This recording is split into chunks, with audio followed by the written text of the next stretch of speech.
এই মুহূর্তে পাখির চোখে আমরা যে অপূর্ব সুন্দর ছবিটা দেখতে পাচ্ছি সেটা হচ্ছে চিংড়ি ঘাটাতে মেট্রো যে কাজ নির্ধারিত সময় অর্থাৎ আজ সোমবার সকাল 8টার বদলে রাত 2:30 নাগাদ মেট্রো কর্তৃপক্ষ শেষ করে দিয়েছেন। এবং তারপরে ভোর 4টে নাগাদ যেখানে যে ট্রাফিক ব্লক বা যা যা বিধিনিষেধ ছিল এই সমস্ত বিধিনিষেধ প্রত্যাহার করে একদম নর্মাল ট্রাফিক ভোর 4টে থেকে চলছে। এবং এই মুহূর্তে আমরা বার্ডস আই যে ভিউ দেখতে পাচ্ছি চিংড়িঘাটার, এটা হচ্ছে চিংড়িঘাটা মোড়, যেখানে ফুট ওভার ব্রিজ রয়েছে। সেই ওভার ব্রিজেরও অনেক উপরে উঠে গিয়েছে মেট্রোর নিজস্ব ব্যবহৃত ড্রোনের এই অপূর্ব সুন্দর ভিজুয়াল, বার্ডস আই ভিজুয়াল, যেমনটা দর্শকরা দেখতে পাচ্ছেন জি24 ঘন্টা ডিজিটাল পেজে।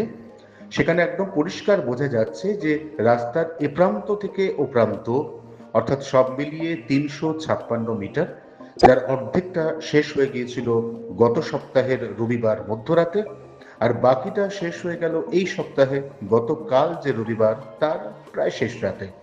নিঃসন্দেহে চিংড়িঘাটার এই মেট্রোর উভয় প্রান্ত জুড়ে যাওয়ার ফলে এবার আমাদের যে অরেঞ্জ লাইন মেট্রো, এই মেট্রো সেটা নিউ গড়িয়া কবি সুভাষ থেকে সল্টলেক সেক্টর 5-এ অরেঞ্জ লাইনের যে স্টেশন রয়েছে যার নাম দেওয়া হয়েছে আইটি সেন্টার, এই স্টেশন পর্যন্ত চলতে শুরু করবে চলতি বছরের বড়দিন অর্থাৎ 25শে ডিসেম্বরের আগে থেকে।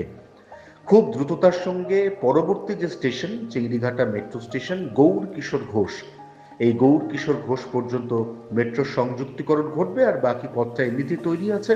আমরা জানি যে অরেঞ্জ লাইন মেট্রো সেটা অলরেডি বেলেঘাটা পর্যন্ত চলছে, অর্থাৎ ইস্টার্ন মেট্রোপলিটন বাইপাসের মেট্রোপলিটন যে অঞ্চল সেই অঞ্চল পর্যন্ত এমনি চলছে। বাকি পথটুকু এই দীর্ঘ জটিলতার কারণে ঝুলেছিল, এবার সেই পথটা এইভাবে জুড়ে যাওয়াতে স্বস্তির নিঃশ্বাস ফেললেন কলকাতার সেই সমস্ত মানুষ যাদের প্রতিদিন চিংড়িঘাটা থেকে শুরু করে ইস্টার্ন মেট্রোপলিটন বাইপাসের অমানুষিক ট্রাফিক জ্যাম ভোগ করে এতদিন পর্যন্ত কর্মক্ষেত্রে যেতে হতো। তারা এবার অনায়াসে অবলীলায় একেবারে ঝট করে পৌঁছে যেতে পারবেন তাদের গন্তব্যে।